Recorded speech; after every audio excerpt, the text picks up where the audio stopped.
You can't wait. Yes, sir. Just hold down. We're fixing to start. I promise. We're gonna get going. I promise. I promise. DC is gonna mess something up, but we're gonna get going. We're gonna work through it. We'll work through it.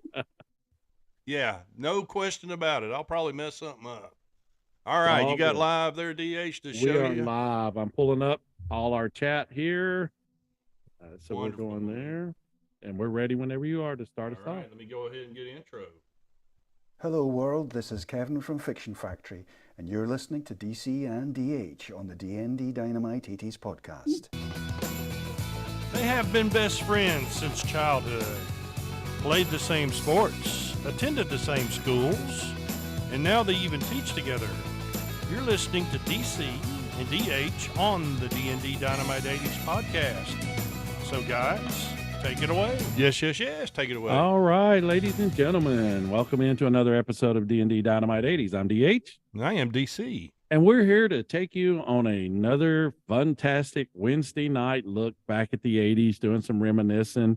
And DC, brother, I know sir. You've had a busy week, but we don't really care because School I'm is excited. back in, and they're wild and willy and anxious to be there, and so am I. I'm excited to get this one started. Right.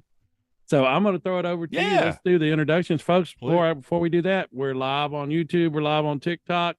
Bring your comments on. Any questions you have for our guest tonight, we will share them. DC? Hey, we are honored to have Cindy Pickett with us tonight. Yes. Actress. She's been in many things that you would know. We're going to talk about some of those tonight. Even a little Guiding Light, my mom's favorite. Mm-hmm. So we'll talk a little about that even. So, Cindy, how are you? We appreciate you joining us tonight. Yes, thank you for joining us. Well, I'm really excited to talk to y'all. You're going to bring my accent back. I had to lose that accent for Guiding Light, by the way. Right. But let me start with this. How in the world did you get started in that kind of career, wanting to be an actress? Well, my dad was an acting teacher in high school at Bueller High School in Houston, Texas.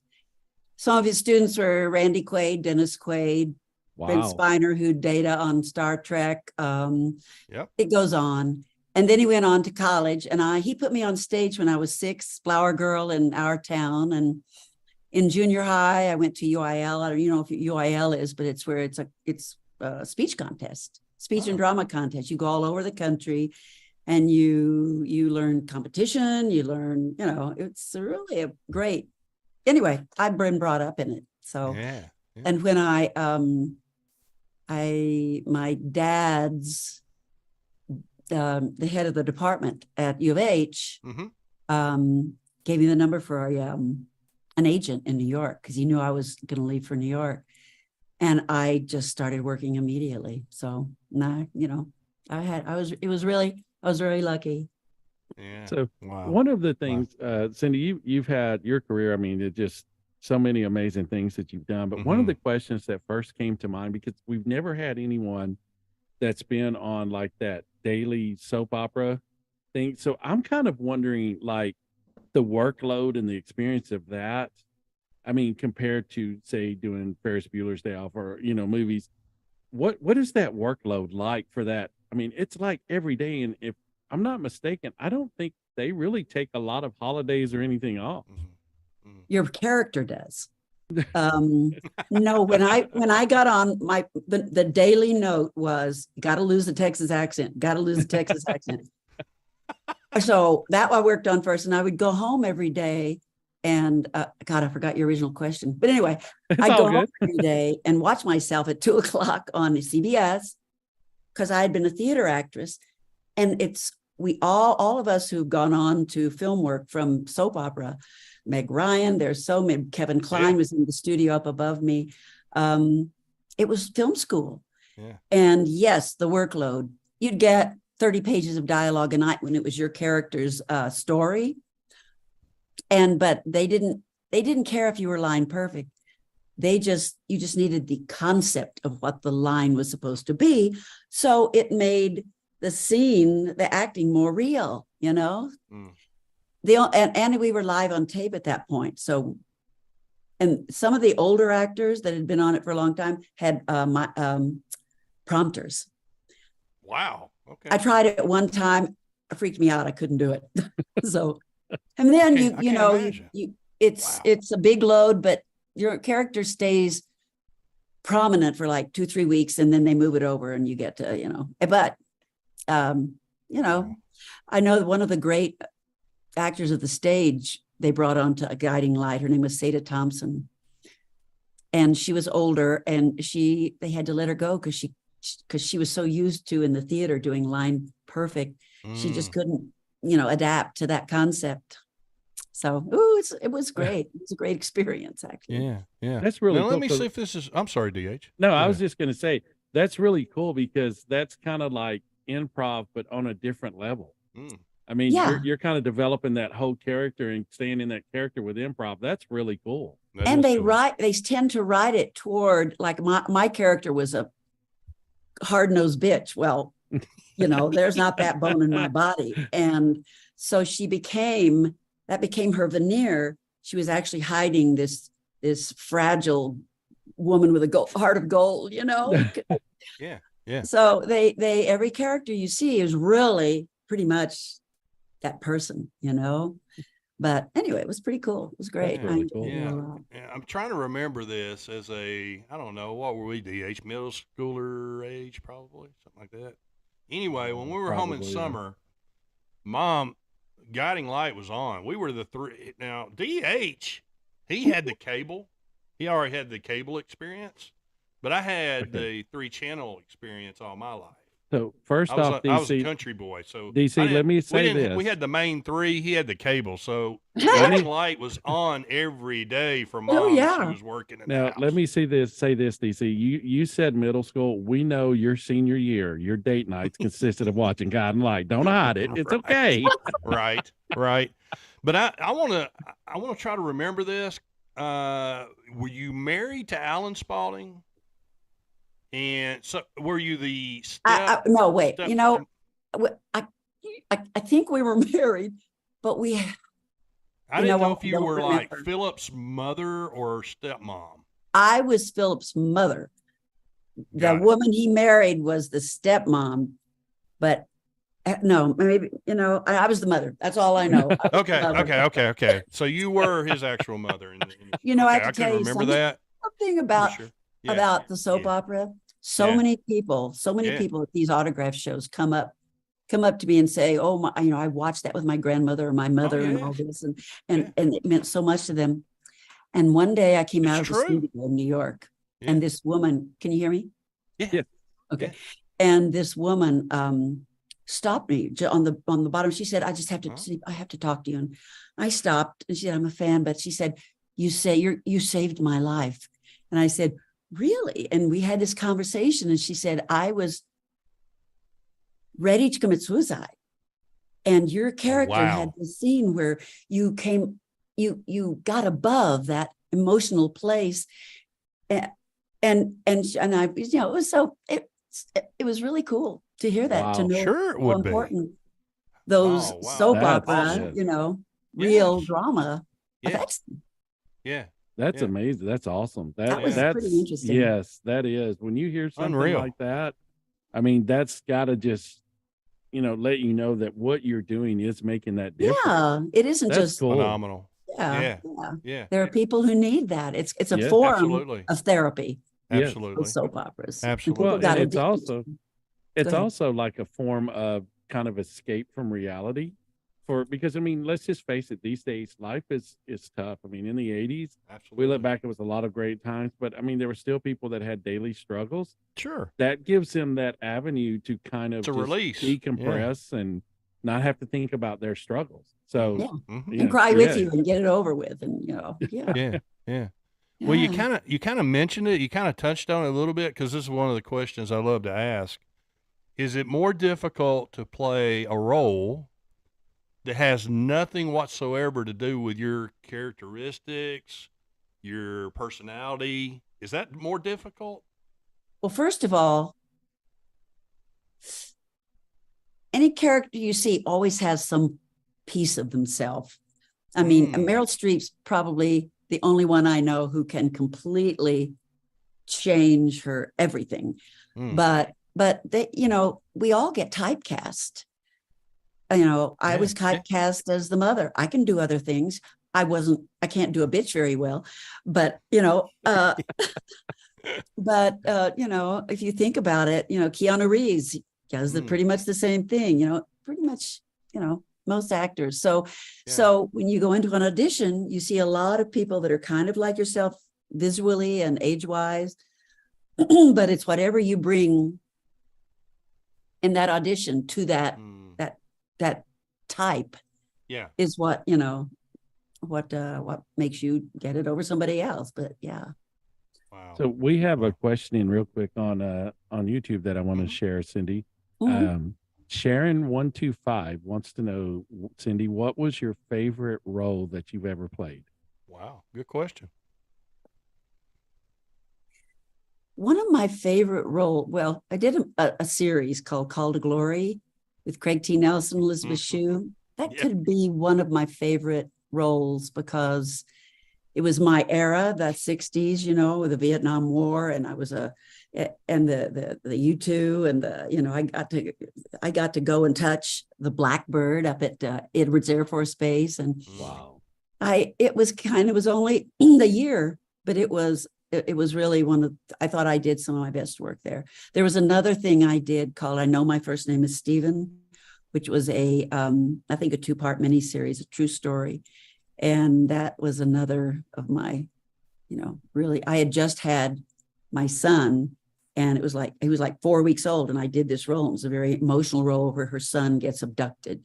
And so it was just, you know, it was really touched close to Ferris. The character in Ferris Bueller was just, you know, one of John Hughes's wonderful teen angst movies. So no one had a clue it was going to be this, you know, huge hit, this cult film. So it was, of course, enjoyable, but it was, you know, it was wonderful. It was great fun. Yeah. So that's my answer. Yeah. Speaking of Ferris Bueller's Day Off, man, what a crew of actors and actresses. You know, you had perfectly Matthew Broderick. Yes. You know, Charlie Sheen was even in that one. Charlie was great. I had known Charlie. Charlie and I used to do yoga together when Bikram came to LA. The whole Sheen family, you know, Charlie, you know, everybody, Martin. And so when, you know, we got to do this movie together, that was kind of cool. I knew him. Jennifer Grey, of course, was in it. And who? Was it Jennifer Grey? Jennifer Grey. Yeah, was Sarah. your daughter? Yeah. Alan Ruck. Oh my gosh. What a cast. It was really a perfectly great one. Yeah. And you know, it's one of those, it's just I don't know. John is one of John Hughes's best. You know, he had so many, but just they all had a message. Yes. Not just to teens, but right. Like that last line in Ferris Bueller, if you life moves pretty fast. If you don't stop and look around once in a while, you could miss it. I was going to sell my script just because I didn't feel like I needed it. It was just, you know, whatever. Yeah. And I didn't. And then I looked at it at the last page. That line wasn't there. He threw that in during the shooting of that scene. He just went, you know what? Say this line. I think this is, and it totally is the whole message of the film and life itself, you know? Right. So, yeah. I've actually, Cindy, ironically, you mentioned that, and DH probably has seen it. I actually have a picture of Matthew Broderick from the movie, and that little saying, I've got a poster of it that I put together that's it's hanging up in my classroom. Yes. Oh, how cool. And kids, matter of fact, I made reference of it today. You know, that would be a cool thing to do, to show that film and have the kids talk about. Yeah. I told them, I said, guys, take time to watch this movie. Mm-hmm. I said, it's about you guys. I don't care how long ago it was. It's a high school movie that you'll thoroughly enjoy.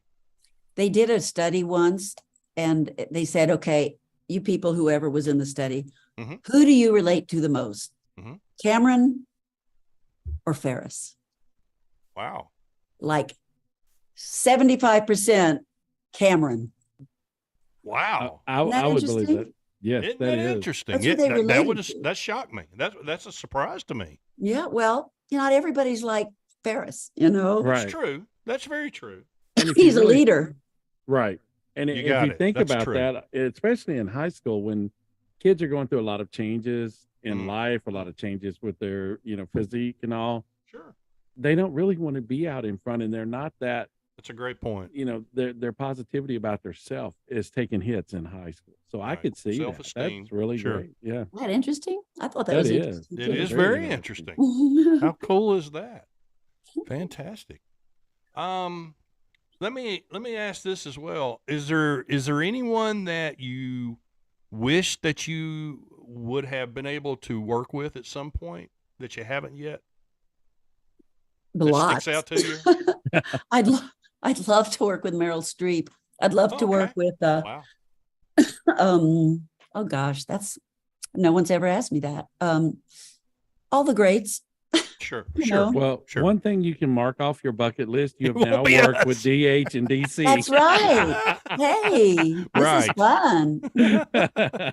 Yeah. Now we You know won't make who- it to you the know big who I'd screen, like to so work you don't have with to worry now? about that. You know who I have a professional crush on? Who would that be? Idris Elba. You know who Idris Elba is? I've heard the He's name. in this new series called Hijack. Okay. He's this Okay. Yep. African American killer good, and I thought he could be the next James Bond. He's smart, he's sexy, he's handsome, and he's gentle. I mean, he's just, I don't know. I just saw Hijack, I just thought this is he's such got a it all wonderful actor. going on. Yeah, got you. So DC, I think it's time for the question of the night. Oh no, I have more to say. Oh no, this is No. we're not stopping. We throw this question in all the time. Oh, I have to show you something. Look at my T-shirt. Can you read it? The book was better. I love it. Right. I wanted to have a chat about that after your question. Okay. Yeah, Okay, definitely. Sure. This is, and the reason this is the most important question of the night is every Friday morning we do a debrief of the show at Waffle House, and that's our meeting place. whoever's choice loses in the poll, they have to buy breakfast. Okay. Now DC says I always influence the poll. You do. So I'm not going to influence the poll. I'm going to let DC present it, and I'm not going to try to influence anything. Just remember the name Michael Jackson. But I'm not influencing anything. Okay, here we go. All right. So if you now think about the whole wide spectrum here of their work. Michael Jackson, not influencing. She gets it. Would you choose Michael Jackson or Prince? Or who? Prince? Yeah. Now to recap, you could choose Prince or Michael. She already said it. And you missed I already said it. Oh, did I miss it? Yeah. No, Michael Jackson. I get another free breakfast. Thanks. Yeah. Yeah, we got on this kick. What was it, DH? 3 or 4 months ago, and we switch up the two performers. Every few weeks, we'll do 2 more to compare to and see who picks who. So Friday morning, I'm going to raise my coffee up to you, Cindy, and tell you. Thank you. Yeah, I'll raise it back. Let me know. Okay. Now when and where. Let's talk. Yes, Waffle House right here in Smyrna, Tennessee. Come on down. Right. Let's talk about the shirt now. The book is better. Okay. So, what do you think? Have you seen movies that were books? Of course, you have to be a reader, but that you thought worked and what didn't work. I think the one thing I like about the book is you can kind of use your imagination to set the place, set the tone, and kind of go with the plot line. So you can kind of have your own twist in there. That's true. You can and you can kind of think change as you're it up reading from what the movie right part is, you know. But then again, I kind of like the movie because I really don't have to think about it, and I can enjoy their interpretation. Yeah, and it's like I just saw on internet or on cable or Apple TV. Crawdads. Did you where the Crawdads sing? Yes. It was. I just thought they lost the entire magic of that book. You know, the ones that worked for me were the trilogy, the trilogy. Oh, I went blank there. The Hobbits. Yes. Oh, there you yeah. go. Okay. Yeah. That worked. It was exactly like the movie. And anyway, Yeah. I just thought it was interesting. This T-shirt. I thought we. Oh, absolutely. And I mean, that's really, I really do too, because the thing is, like, for avid readers, they kind of create their own worlds as they're reading through. And I think and I think that's something that, to be honest with you, and one of the things in education right now is reading literacy and really encouraging reading. Focusing I think that's in something any we've area lost. on that. Yeah. I think that time of just sitting down and reading and using your imagination, I think a lot of that has been lost in today's fast-paced world. So I really think that shirt is cool. I really do. Absolutely. Oh, me too. You know, I was in a restaurant and came out, and this little, probably a 12-year-old was out there. And she said, "I like your T-shirt." And I thought, wow, how cool. She's a reader. Obviously, That's right. That's awesome. So I wear it. I wear it sometimes just to get a comment, because Sure. I'm in the film business, but I'm also a reader. And I'm reading a book now that could be made into a film, but it has to do with a subject that might not be something people would want to go watch. So, but The Right Stuff. That was a good movie. It was very similar to the book. Yes. Yes. And I'm kind of like you. I enjoy the movies because I'm seeing someone else's interpretation, but I also enjoy reading the book because then I get to kind of create my own interpretation of what I'm reading. So that's really cool. Yeah. But that's the best of both worlds. Yes. Really? Yeah. Absolutely. And if you have the Cliff Notes, if you need it for a test, you're really set. That's true too. That's very true. Not that I would know anything about it. You wouldn't know that stuff. Yeah, right. Do they even have Cliff Notes still? I don't know. Probably that's probably on the computer somewhere, I guess. Back when DC and I were in school, they were all like etched in stone. We just went over to the park and read them. Oh, yeah. I went to University of Texas for Jago. Snap. I went to my degrees. I've got 3 degrees from Grand Canyon University and another doctorate from Trevecca University. Oh, wow. Doctor Hudson. And you, sir? I got a master's. Where'd you go? My bachelor's here at Middle Tennessee State University. Great. And then got my master's in curriculum and instruction. I think it's from great a that you're private both school, Lincoln Memorial University, actually. Oh, wow. The name of it is. I've been doing this gig this is year 31 for me. No way. Really? And I just gave up coaching. I had coached football for 29 years of that 31. And I'm kind of new, and I know this isn't what the show's about, but I'll tell it anyway. I'm kind of new to education. I came from the business realm. Mm-hmm. I was a GM for a major retailer for many years. There you go. All this. But I kind of went back into education. This is actually year 9. I went back and kind of started over in college and got a bachelor's degree in secondary education, minor in business, master's, and then EDS, EDD, all of that. Just kind of flowed through it all with education. So this is year 9 for me, and I don't work a day in my life. I love what I'm doing. Oh, absolutely, brother. That's great. Yeah, I'm proud of him. He calls me one day, I don't know, 10, 11 years ago, maybe a little longer than that.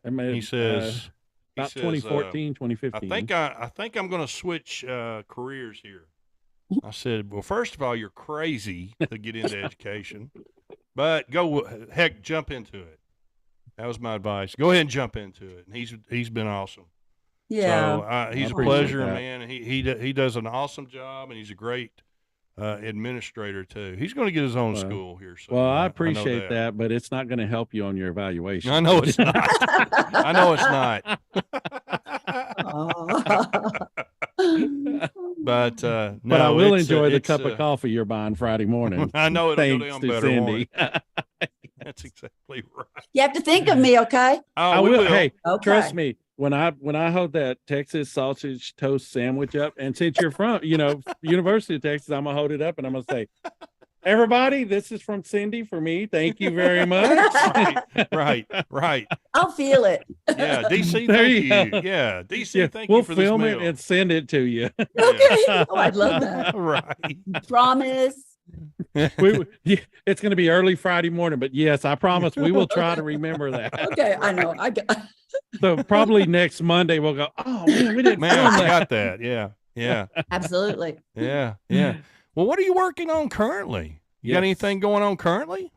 No, because the writer's strike and the. Oh, well, that's true. Yeah. Actually, I left the business for a while. Not really left. I just, the last film I did was with Sybil Shepherd. Mm-hmm. And it was in Truth or Consequences, Arizona? No, New Mexico. Okay, yes. And Yes. anyway, Okay. it was great. James Brolin was in it. And Wow. for that, I did something with the Chickasaw Nation, which was quite wonderful. It's on actually YouTube. You can see it on YouTube called Teata. But I didn't work for like 3 years during COVID, and I just actually had a new headshots done, and I decided to throw my hat back in the ring. Okay. And then the actors and writers strike happened. So Sure. let's wait and see. I have to say, Cindy, I'm going to tell this, and I was kind of disappointed. I went to get my headshots done, and the person taking the picture said, "We can't help you, and you're breaking our camera. Could you please leave now?" So, Yeah, we can't help you. You're stuck with what you I'm are. sorry. There's no amount of doctoring that's going to help this face. Just Right. But go. did you wear that hat? I did. Well, actually, I wore my Steelers hat. See, Oh no, That's you have what to wear did it. the other hat too. the other Right. hat's better. Okay, there we go. Oh gosh, yeah. It covers more. That's what it is. Oh, well, yeah. Oh man. It's all good. Yeah, it's all good. Let's just stay in the education business. I think we're better off in that. I think suitor that's for where we're that. going to Oh stay. no, Yeah. y'all are great. You're great. Right. Oh man. Well, let's ask her if you were going to try to put us into something with the kind of personality we kind of have shown or demonstrated to you. What kind of role could we possibly be a part of? Two old She men said- sitting at a ball game or something? She said Could we at least be an retirement. extra? Do you think we could make the gig of being an extra? Well, first of all, I think it'd be a comedy. A comedy of That's our errors. life. Yes. Yeah, it's a comedy, all right. There might be a dark side, but you never know it. You never find out what it is. Well, there you go. Okay. The And dark I think side. I think the best scene is the one on the bench. Right. I agree. Where I one agree of with you Yeah, that talk- yeah, too. yeah. I think I could pull that off. Okay, good. And he's kind of lost his memory. And I got you. There's no acting to that. Then we're good. It's all good. See, Okay. let's do it. So there You we write go. it. We're two guys on a park bench as the main characters kind of go by in front of us. Yes. We can Yeah. pull that off, DH. Look, Cindy's being polite. She really thought the only thing I can do for y'all is retirement. Y'all start now. Right. That's No, y'all are fun. Let's do this Oh, once a year. man. Let's do this yearly. Yes, we could Oh, do that. We absolutely. would love to. Love Love to have yes. check back in with you. I mean, we'll just be with less hair if that's even possible. Okay. But it's all good. It's all good. It's all good. We all wear Uh, our hats. Oh, absolutely. Are you all a Absolutely. hat person? Oh we- gosh, yeah, The older I've I have my become, the hats. more I've become. Yes. So, yeah. um, And I'm not out there on a limb like DH does. He'll try anything. Sombrero, I guess, whatever. hey, Okay, if hold it's a on. hat, Stay right there. okay. Uh-oh. Here comes the hat.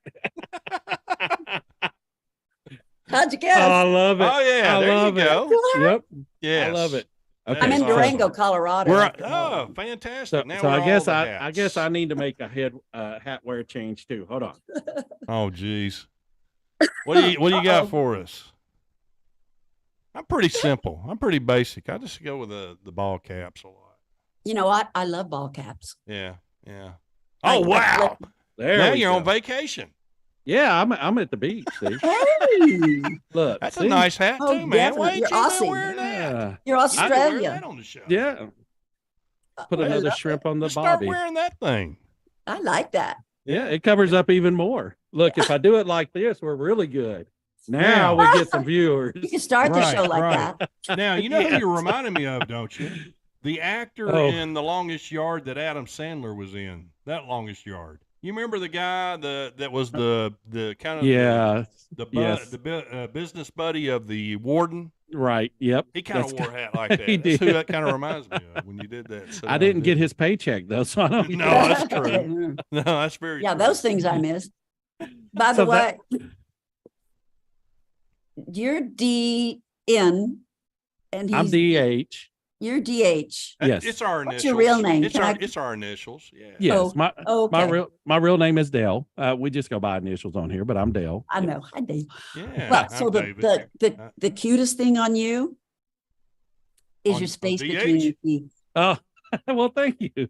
That's my best friend in elementary school had that space between her teeth, and I've always loved that. So yep, I've had that when I played sports, that was my tobacco ejection area, I guess.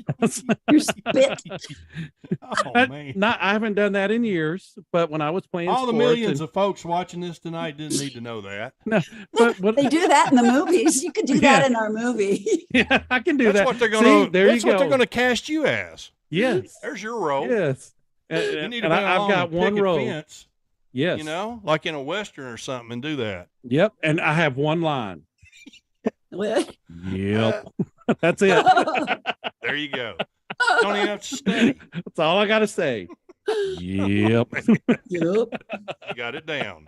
You got it down, pat. Look, see, I could be a star. You just, I mean, jeez. Yeah. You are a star. You both are. Well, thank you. Well, thank you very much. We're a very low laying star. Yeah, low laying star. Oh man, Cindy, it's been a pleasure. Oh, we're not going to keep you any more of your time. We have thoroughly enjoyed it. This has been one of our favorites. Cindy, we would love anytime you want to come back on the show. We'll check back in with you. Love to have you back. Anytime, call me. But before we we'll get the Zoom thing going. Yeah, exactly. We'll get it going. Absolutely. We'll call you from. We'll call you from the Friday morning Waffle House while I'm enjoying my meal. Okay. Yeah, we got to update you. That's right. So before we go, Cindy, if you would just kind of tell everybody where they can kind of find you, or any upcoming events like signature autograph events, or anything you have coming up, anything you want to share. Well, yeah, I'm doing HorrorCon in Los Angeles, September 30th, October 1st, because I did a Stephen King movie called Sleepwalkers. Yes. But if you did one horror movie, you can go there and like there are a lot of people, a lot of us show up that have done, their careers aren't horror, but it's fun to go to. It's fun to see everybody. That's cool. And yes, that is cool. And then there's the Hollywood show is also in October. I might be going to that. Otherwise, I'm living in Durango, Colorado, and I was hoping the train would come by. There's a single gauge choo-choo that goes through town. That's part of the How cool is that? That would be cool. That is cool. Now, you can add one more thing to the horror realm. You've now been on DND Dynamite 80, so that counts. You're on there. With no blood. Okay, good. Right. Good. Yeah, no blood. I don't watch blood. Yeah, we don't do that. All right. So, folks, as we get ready to wrap up here, Cindy, we really appreciate you taking the time to join us tonight. You can hold tight right here, Cindy. Yes, awesome. We'll wrap everything up, but we appreciate you joining us. It's been an amazing interview. We would love to have you back on whenever. Folks, I'm going to go ahead and remind you can find us on Anchor, Spotify, Breaker Radio, Radio Republic, YouTube, Twitter, Instagram, TikTok, Facebook, Google Podcasts, and, of course, our website, DND Dynamite 80s. Anywhere these ugly faces can be, we're putting them out there for you. So you're welcome. Until they take us down. Yes. And as DH always ends off, and I'm DH, so I guess I could say as I always end off. You're one of the I don't know why I'm a third person. I don't know who you are now. But as you've done character change on me with all these hat changes. See, so who knows who you are? Costume changes. See, I'm quick. As I end off every week, folks, remember, it doesn't cost anything extra to be kind. So always, please be kind to each other. Amen, brother. Amen, brother. All right, let's get our sponsors in there real quick. Yeah. We would like to thank our sponsors, Hudson's Flags and More, veteran owned and operated, the Nesting Project of Smyrna, Tennessee, and our newest sponsor, PJG Marketing. You can find all these great folks online. Absolutely. PJG Marketing. Any digital marketing needs? She's out of the great state of Texas as well as Pam Green, and she's been fabulous for us. So any digital helped marketing us out help tremendously. you need, she's fantastic to help you. So we appreciate it, Cindy, so much. Yeah, we will definitely check in with you again. The very Well, best if y'all to you. come to Durango, you got to let me know and we'll have dinner. Okay, that sounds great. Yep. Do it. And if you come to Nashville, holler at us. Yeah, okay. You come to Nashville, we'll definitely have fun. a good time with you. Yes, definitely. Okay. And DC's buying at the Waffle House. It's all good. What the heck? I'll pick it up. What the heck? We'll surprise everybody. Well, yes. Once again, guys, you're listening to the DND Dynamite 80s out of Nashville, Tennessee. We're a weekly podcast. And next week, she's out in in that Colorado area. I think she's Arizona. Kathy Rankin. Rankin. She does some stuff with Exodus TV and has her own band and all that good stuff. So Kathy Rankin will be on our guest next week from the great state of Arizona. So look forward to catching up with Kathy. So from DH and DC and Cindy, we appreciate you. As DC always tells you, playing those 80s. See you next week, folks. See Thank you next again, week, guys. Cindy. Thank you, Cindy. Bye. Bye.